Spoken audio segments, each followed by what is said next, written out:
Hey there everyone, Luke here. Now before we get into talking about Dr. Stone this week, I just want to say a couple of little things. Okay, so as you all know, Dr. Stone next week is going to be on break, so I'm going to be filling in the time. I'm not going to be taking a break myself, I'm going to be filling in the time to talk about Season 2 of the anime, because the anime ends this week, so yay, the season 2 of the anime ends this week. So I'll be going through like what's the differences between the anime and the manga for season 2, and it won't be it won't be like individual videos for every single episode. It'll just be like one really long video covering the whole of season 2, because what I've seen from season 2 so far is that it covers the manga very faithfully.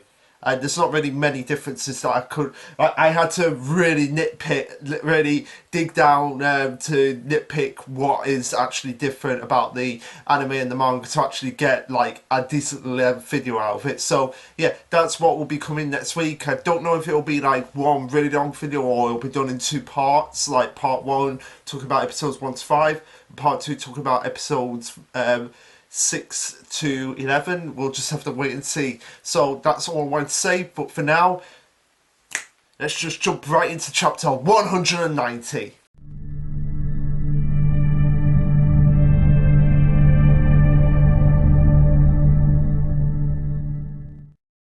Alright, so like I said, it's chapter 190 titled Science Transcends Lives, and this is kind of an important line that's been plaguing throughout the entire arc, because Senku said it as like his motivational speech to the ones back who see like it doesn't matter if you're good and evil, science is for everyone, and it does transcend lives, and it's something that Ryusui said at the end of the last chapter. It's like, it doesn't matter if we're gone from this world, science will always live on in some form of capacity, and someone else will come along to make it their own and get us and get science moving in a more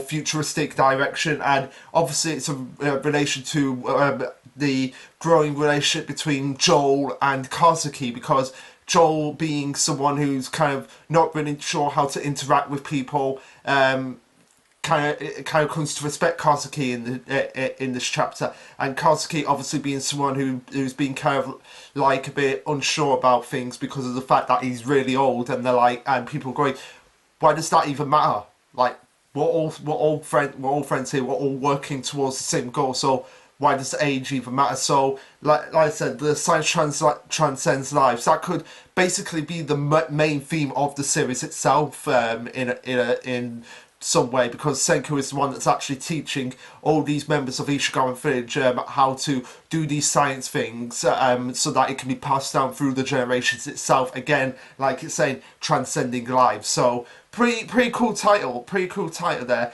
So getting into the chapter proper, we see after Ryusui has been shot, and this kind of goes kind of confirms something that I was kind of unsure about at the end of the last chapter, is that Ryusui was shot by Stanley. But again, that paneling in the last chapter was really confusing on my part, and I thought he shot himself to kind of distract Stanley, and partly just thought he shot Sinu in a kind of attempt to distract Stanley. But as we'll soon learn, as we see here, that's not the case. So Ryusui's been shot and he's down, and this is where Gen gets really freaking out at this. And for someone like Gen, who's kind of a bit shady in places, for him to give a genuine reaction of, oh my god, this is actually fucking serious right now, you know shit is going down. And we see him try to do what Chrome actually did back in Tsukasa's village. Back in Tsukasa's village, where you had Ukyo shooting at him, Magma and Chrome, and at him, Magma and Gen. Like Chrome and them two were being shot at. And we saw Chrome bringing out a white flag to surrender, and Ukyo was someone who was like, a white flag? Maybe I should stop, because he is actually surrendering. Not Stanley, no. Gen brings out a white flag, which is made up of his of one of the tattered cloths that are around his waist, and Stanley, without any remorse, just shoots that white flag down from the sky. And again, I can see why I can see why Stanley is absolutely terrified, because even giving a white flag doesn't do shit to Stanley to stop him. And we see Gen just like sweating pulps on it. It's like, yeah, I best get out of here. Now, something I just want to bring up is, well, going into the Discord server, because I wanted to talk about some stuff that was said in the Discord server. Somebody's brought up, they've brought up an end credit scene that's going to be coming up at the finale of season 2. So maybe we'll get season 3, because they're saying 25 episodes, so maybe we'll get the whole of Treasure Island, who knows? But I just wanted to, I'm not going to get excited. I'm not going to. Okay, I'm getting excited. Okay, if that's actually true, I'll be so happy, because then it'll prove my theory of how the anime is going to be structured, and I'll get into that when we talk about the anime. But anyway, that's besides the point. Some Party Jams actually posted a tweet here where they, in regards to Stanley shooting the white flag, he said, "Oh, Stan shot Gen's flag because he thought Gen was lying about surrendering again." Like, that's actually quite a good That's actually quite a good observation there, because Gen was obviously lying about stuff back in Corn City, and Stanley was probably remembering that stuff, and he was like, "Yeah, I'm not going to trust this bastard again." shoot the flag out of the sky. But anyway, he says the person Endless Fangirl 803 says Stan just be so mad at not only himself for letting Xenu get captured, but Gen too. So that actually makes quite a lot of sense of why Stanley is the way he is at this point in the story. He's probably more mad at himself than anything else, and he's like, I can't make mistakes anymore about this. I need to get Xenu back, whatever the cost, because I think in his mind he blames himself for letting Xenu actually get captured in the first place. So that's quite a good observation on their part that I didn't really think about. So kudos on them for giving out that observation, and it's kind of making more sense for why Stanley is acting the way he is now.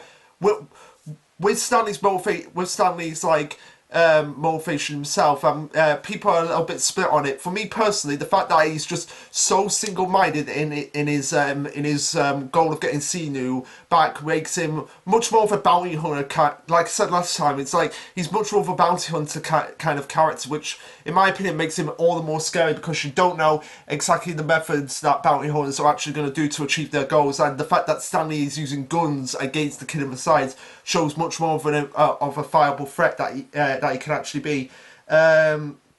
So yeah.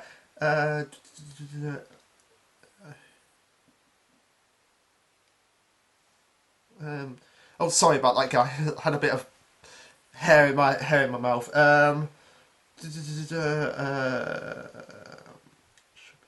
Okay, there's something here quite interesting that Pyjams has brought up.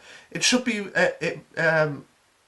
it really should be here, but I still have a few issues in its use of the fillers that he brought up, because we don't really have much of an insight into what the Americans are actually thinking, which is true. We don't really have much of an insight into them, but I feel like once everything has died down and Stanley is actually taken care of, which he brought up the fact that it's probably going to be the fact that Stanley, that they're probably going to use the petrification on Stanley, and it's probably not gonna work, and then it's actually going to have to be Xenu that's actually going to have to talk some sense into Stanley to actually get him to calm down and feel. And I still feel like Xenu even though one of the other new members, Chester Boyard, I am sorry if I am sorry, Chelsea. I'm sorry if I pronounced your username completely wrong. I apologise for that. But anyway, she brought up the fact that we're giving Xenu too much of the benefit of the doubt here, in the sense that he was the one who actually was ordering the other scientists to actually be killed when she thought it was when he thought it was Dr. Taiju, and Stanley's following orders at a really simple-minded rate. But I still feel that Xenu is actually gonna say to Stanley, look, you are going a little bit too far here, Stanley. Stanley, this is too much, and we need to actually calm down, because I've actually spent some time with these people. I've kind of gotten to know them, and yeah, you need to actually calm down here and actually listen to what they actually have to say. And I think Stanley's actually going to get, like I said, he's in earlier videos, probably going to get absolutely pissed at Xenu for that, in the kind of the same way what happened in Promised Neverland with Norman and Vincent, how Vincent was the one who was actually getting pissed at Norman for actually abandoning his ideology and his goals. So it's I feel like it kind of might go a similar route here, except even more deadly. And again, we've actually been discussing, and even she agrees that, yeah, Stanley and Xenu Stanley and Xenu's relationship is kind of like a married couple, and the fact that Stanley is going to such extreme lengths to save Xenu, almost to an obsession degree at this point. Yeah, that kind of confirms at this point that they're probably a couple. And like we've been saying, if they were a couple, that would be amazing, because it's not every day when we actually get a really intimidating villain gay couple. That's really rare, and it's kind of nice that we're actually getting that on this part, and showing that villains as well as heroes come in all shapes and sizes. Anyway, going back to the review itself, we see Kazuki and Senku looking over the destruction of the actual science lab, the makeshift science lab that they set up in Super Alloy City, or Fort Medusa, I should say, and they're going, oh no, all the diamonds are burning up, which takes away my theory of one of the diamonds being saved. And we see Senku just dripping with sweat and looking generally like, oh my god, we are up shit creek without a paddle here. Before Kazuki goes on to say, in the end, I couldn't do a darn thing. All that brain wrecking, all that diamond fiddling, none of that mattered. The Medusa is only one man's to command, a shining star beyond our reach. And oh my god, just hearing that from Kazuki, like, just this hard-working individual, and at his age, to actually say that, to actually fall into despair over his work, that just gets you right in the guts. And even more, yeah, it's like, you just gotta appreciate art like that. Yeah. Anyway, Kazuki continues to say, I couldn't take a single step forward into the future, and we see him crying. Like, I can only imagine, like what Kazuki was feeling when Senku first showed up. This guy has skills that has skills and advancements beyond what I could have even imagined. And the more he got to know Senku, the more science tech he got introduced to, the more pumped up he got, and then for them to actually say, like, we're gonna do stuff beyond the 21st century. I can imagine just Kazuki just losing his absolute mind over something like that, and to see it all be burning up in his face. That's kind of a little bit heartbreaking in a way. But before Kazuki can fall into even more despair, we see that Chrome has actually survived the assault from Stanley's group, and he's going, not a single step towards the future.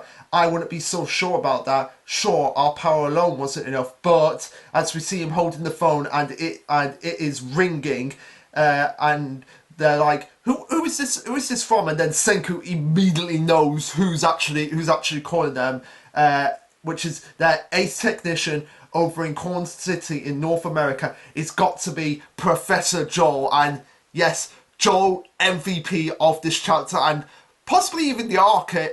Actually, yeah, Joel, MVP of the arc, because without him, they would be absolutely nowhere at this point without his skills. As we cut back over to Corn City, and again, like I've been saying, I love the fact that Corn City and South America are just so connectedly intertwined, and I can see why people call it like just one big arc, like the America arc. But I consider Corn City and and South America, two separate arcs. I've always considered them, but it's nice that we're actually cutting back to Corn City and they're actually not being forgotten about, and they're actually playing an integral role in the outcome of this arc. But we cut back to it as we see Joel inserting a diamond into the Medusa, and he goes 0.03 meters. 10 seconds, and he drops it into a glass, which starts pouring some wine over. Which, okay, I guess that's a way. I guess that's a way of testing it. But this is the reason why he does that. As a science pro, whenever I complete a big job, I make a point of raising a glass to myself in victory. Nobody interferes with my little celebration. Okay. It's kind of his thing. It's kind of his thing. People probably don't understand, but yeah, let's just let him have this little celebration. He's earned it at this point. He's basically brought the Medusa back online. Anyway, one of the Discord server members actually said, like, wait, the Medusa can be activated in water, and yeah, it can be activated anyway. It's been established that the only reason why the Medusa wasn't activated is because the diamond was cracked. Like, the diamond, if the diamond is cracked, then it's not going to work. But other than that, it seems like it can be activated anywhere, in ice, underwater, probably in fire as well, which is something that we really need to see. Can the Medusa activate in fire itself? So anyway, Joel has poured his glass of wine, and he goes, and here's to it. Brand new science, beyond anything from the 21st century, as the petrification device starts to activate, and we get petrification device acquired.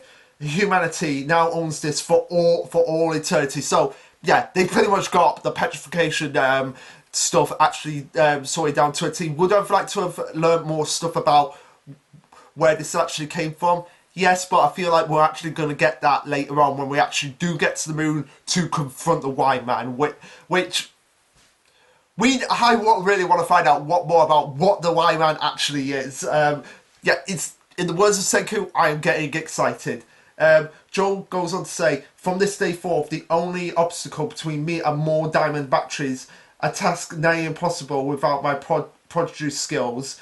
Kazuki, I have you to thank. And I love that line from Joel. I really love that line from Joel, because when he was first introduced, he was kind of like a little bit nervous around everyone in different ways, men and women alike. But particularly men, he was a little bit more like, I kind of like working alone here. Like, he kind of made it a point that nobody else interferes with my work. I work alone. He was kind of like a lone wolf type of person. He didn't really know how to handle relationships, and the fact that he's actually asking Kazuki, someone who he doesn't even know, hasn't even met before, but the fact that even he can acknowledge the skills of Kazuki shows not only how willing Joel is to actually be like, understand, like, okay, this guy, without him, I couldn't have done this. And the fact that he's acknowledging Kazuki's skills just goes to show how amazing Kazuki is as a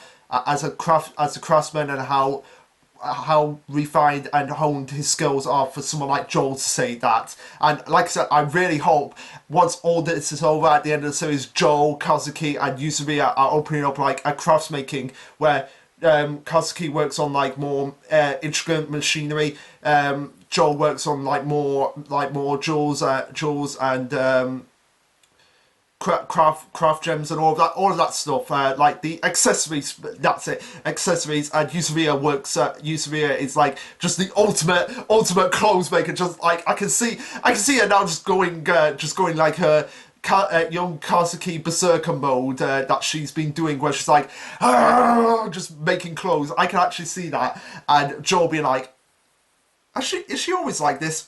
Yes, she is, Joel. Like, I can actually see that, but it's nice that we actually do get that from Joel and how he's acknowledging Kazuki's skills. We cut to a flashback where we have a message going in from South America, which is Francois sending a message of, we're split into two teams. That's the message I sent to the US base just as a precaution. And we see we see Brody going split into two teams. Something's fishy about that pointless message. Maybe it was some sort of code. Could it be just in case? Don't let the Junior Science Brigade too near the radio. Now we don't know exactly what that what he's actually thinking in his mind, but I reckon he based on what he does in this chapter is that like, yeah, he's probably thinking like, yeah, they're gonna turn out their backs on us. They're gonna basically screw this alliance up. When in actuality, it's them that have pretty much screwed this alliance up. So anyway, in a flashback, we see like Joel's watch actually picking up on the radio Morse code signal, and and they're like, Morse code, fire your wristwatch, and it's like, I didn't even know that's actually something that I didn't know. Like, I didn't know wristwatches could actually do that. So that's kind of something interesting to learn in of itself. Now, maybe it has like maybe it did have some sort of radio frequency in it, but like wow, like I mean, I have a wristwatch, and I'm wondering, could my watch actually do that? Yeah, that's kind of interesting. That's kind of interesting that I didn't even know that wristwatch could actually do that. So, wow, kudos on you, Dr. Stone, for making me learn something new every day. But anyway, Joel says that it's for listening in on Brody and your people. Ultimately, I only ever trust my own handiwork. And again, like I said just earlier, the fact that he acknowledged Kasky's skills when before he was actually talking about him only trusting his own handiwork shows to go just how understanding of a person Joel actually is when it comes to other people and what their skills actually are. Going on, they go. Miami goes. It only receives signals like some sort of wire trap. And Mozu, hey, Mozu is still there. So yeah, we've got confirmation of where Mozu actually is, and it doesn't look like he's in any immediate injuries after being shot by Stanley. So yeah, that's probably going to come up at some point in the next chapter, given what happens at the end of this chapter. Anyway, he goes on to say it's just like the earring back on the island that he used to keep in touch with the Petrification Kingdom and also the Kingdom of Science So he goes on. So Joel goes on to say, but what does we split up into two teams actually mean? All along, I've been using the radio to communicate with them about crafting diamond batteries. Now I find myself at a dead end, so maybe it's a hint about how to fine-tune the diamonds. By any chance, does your crew from Japan include a master craftsman? And they immediately think of Kazuki, and we get much more of like what when they were actually figuring out the diamonds, what was going on their end. So again, I love the fact that we've actually got this flashback showing that they were actually busy doing stuff, and they weren't just like diddling around going do do do do do do. They were actually working hard themselves. But anyway, from what I can tell, the Joel gets the idea of he probably in his mind thought split into two teams. Probably thought that it's such a clean break. It splits into two. That's probably what he's thinking, that maybe that's what they actually meant by splitting into two teams. As he goes on to say, the diamond battery has a clear. The diamond batteries have a central clear plane that splits apart very easily, and we get him just like doing a Senku face here, like. That is clearly a Senku face from Joel. You've done it, Kazuki. That's all the insight I mean. It'll mean back-breaking labour, but yes, I can replicate this. I'll stake my pride on it as a master of jeweled timepieces. Do you hear me, Kazuki? Here, shining brightly, is humanity's first ever man-made Medusa. A joint effort between myself and you people. So again, like I said, really nice characterization from Joel here, and how he's actually acknowledged them despite how standoffish he was when he was first introduced. Also, something I've just noticed is that a joint effort between myself and your people, that's actually Joel in the present moment actually encouraging Kazuki as we see him get his motivation back. And it was like, to hear wasn't all for nothing. All my efforts, all my life's work. It's a wonderful, it's a wondrous thing. I could drop dead today. we all could have, yet science finds a way to transcend our life, it finds a way to build and build into the future. And like I said at the end, like I said at the beginning of the at the beginning of this chapter, this could be this could generally sum up Dr. Stone in just 3 words: science transcends lies, because it really does. Like, we're using tech that was thought of back decades and centuries ago, like the light bulb from Thomas Edison. Where he actually created that centuries ago, and we're still using it to this very day. So yeah, science does really transcend lives, and who knows what future tech will come up with in the real world as we move forward into the future. But before they can actually start celebrating too soon, we see Brody actually just smash the glass with his bare hand and actually grab the Medusa, as we see him getting really pissed off. So I love that about Brody, as he's keeping in character of the fact that yes, he may not like violence all that much, but that doesn't mean he's not. But that doesn't mean he's not gonna bend over for these people and let them do exactly what they want. And the fact that they are doing exactly what they want, that's pissing me off, and I can't allow that. So he goes on to say, you tried it out in that glass and keeping it from confiscating us, as we see him smashing up from what looks like, it looks like a communications tool, and we see him actually taking the device and putting it in what looks like a safe that they've got there, and saying, sorry, but no can do. This is the one thing we can't let you proceed. Can't have a nasty weapon like that unaccounted for, which again, it is a nasty weapon that, if falling into the wrong hands, like the Y man, it can lead to catastrophic events. So I love the fact that Brody is like, okay, I'm still gonna let you guys do some things your way, but my team are going to be keeping an eye on you. And it's like, oh, you've got a weapon that can actually petrify everyone. Can't let you have that, so we're going to put that in a safe, and then nobody has that kind of power. As we see them pointing, as we see Brody's crew actually pointing guns at each other, pointing guns at the Kingdom of Science. So I guess the alliance is actually pretty much dead at this point. Before we go back to Fort Medusa, and we have someone saying, "Oh no, oh ho, only regret I've got now." Oh no, it's Katsuki obviously saying this.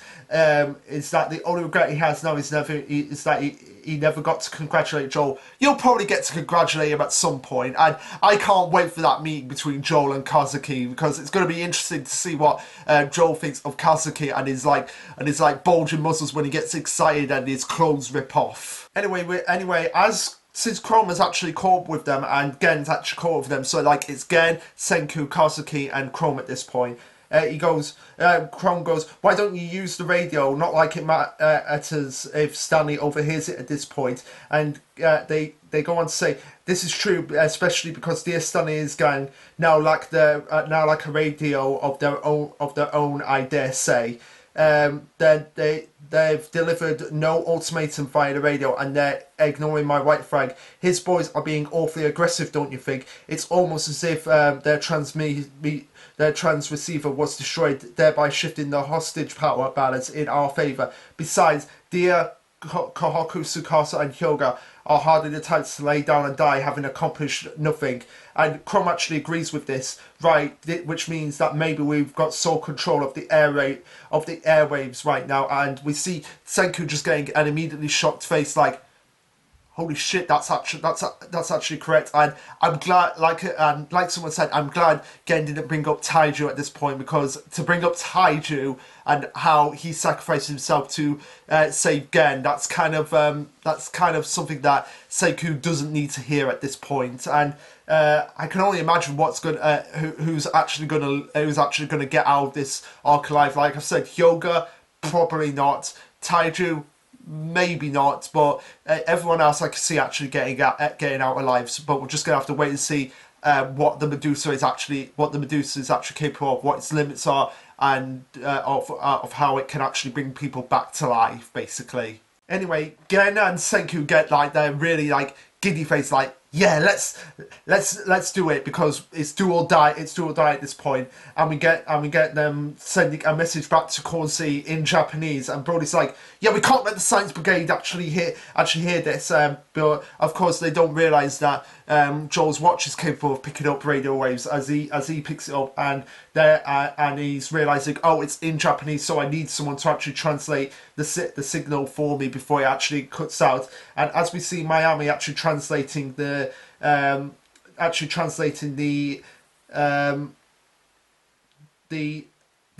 message. Okay, I was just looking here. Like, so Miami is actually translating the message. I would see her face being rubbed up against Joel's hand, and he's getting all blustered. So keeping with that quirk of his. Anyway, they're actually getting the message translated. Now we don't know what it is, but it's more than likely. Yeah, they're attacking first. The Americans are attacking us first. So yeah, just go balls out now. Forget about this stupid alliance. Go balls out. This is probably what Senku is saying. And we have the people of the Kingdom of Science in America going, ha, fine by me, because I was getting bored anyway of playing nice. A full force suicide attack. This should have been our plan from the start. Dang, we're totally doomed. As we see Kinryu going on and saying, yes, we may fall here today, but science continues into the future. It transcends our very lives. And Joel goes, well, as for me, I still can't go on without a toast of victory along Kosuke, the master craftsman, as we get a flashback from Joel's perspective of what exactly gives them such fate. What is it? No, it's not a flashback, it's actually in the present day. But anyway, that's where the chapter ends, so I'll get into my thoughts in just a second. So, what could we say? Really big chapter this week. We got great character development on both sides from Joel and Kosuke, and it looks like we're all going for an all balls out fight now. Now, this is kind of an interesting contrast here, because if you remember back in Stone Wars, like the reason why the Stone Wars actually ceasefire is because they came to a temporary truce because Senku brought out the dynamite as his trump card. But now it doesn't look like there's going to be any truce or stalemate at this point. It's just going to be an all balls out fight, and it's a do or die situation at this point. Now, going back to Stone Wars, a lot of people are like really upset with how the anime was played out because apparently there was not enough action. And I'm like, there was not enough action for it to be called Stone Wars, and I'm like, have you been watching the series? Dr. Stone it's not a series focusing on action. Yes, there are action parts, like in these last two arcs, there have been more action parts, but that's not what its main focus on. So I don't know what people were expecting when it came to Stone Wars, and also war is just like, just a conflict of ideologies fighting out until one comes out on victory outcome. It doesn't matter if they have guns or they have action. They're still gonna, like, there was a war. There's been wars in Yu-Gi-Oh, like focused on trading cards. Like, literally, there's no guns blazing in Yu-Gi-Oh! It's all focused on trade cards, yet they still call it a war. They still call it wars at times. So I don't know what people are expecting now. How do I feel about this? Well, I feel like some of the ones back in America are going to go down, and whether Brody is actually going to listen to them at this point, that remains to be seen. And also, still, I still have no idea how they're going to take down Stanley. I've got a few possibilities. One of them probably being like he's probably going to accidentally shoot Francois, Suika, and Sinu, and that's probably what's going to get Stanley to calm down. Like, I could definitely see Sinu being accidentally shot by Stanley, and then he's like, "Oh shit, what have I done?"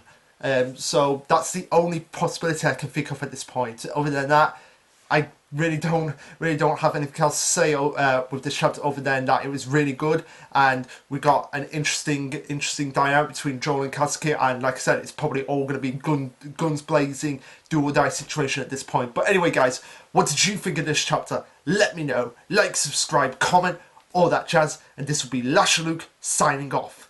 Later, guys.